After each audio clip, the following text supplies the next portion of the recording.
Известный осетинский композитор, заслуженный деятель искусств Южной Осетии Мурат Плиев издал 2 новых нотных сборника. Их презентация состоялась в стенах Дома-музея Бориса Галати в Цхинвале. Здесь собрались ценители искусства. Для них выступили и учащиеся музыкальной школы-студии Бун Вернун.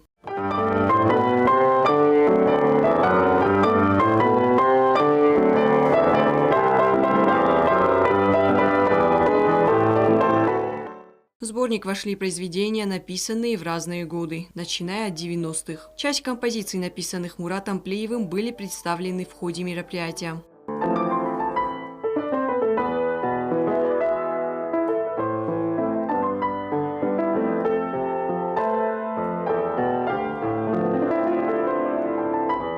По словам композитора, каждая мелодия создавалась как продолжение поэтического слова. Он выразил надежду, что его работы найдут отклик у слушателей. Наша презентация не несена гудис вима.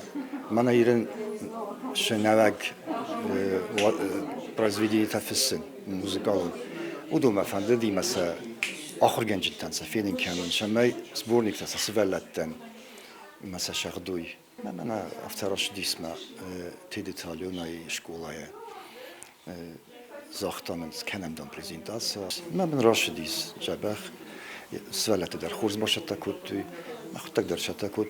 Маленький зал музея был полон зрителей. Свободных мест практически не было. Любители музыки и искусства собрались, чтобы стать частью этого особенного вечера. Сегодня я получила колоссальное удовольствие. Восхищена педагогами. Это был титанический труд. Я горжусь тем, что у нас в республике есть такие педагоги, есть такие ученики. Я горжусь. Для Мурата Плиева эта встреча стала возможностью не только представить свои новые произведения, но и поделиться историей их создания, рассказать о вдохновении и замыслах, которые легли в основу каждой композиции.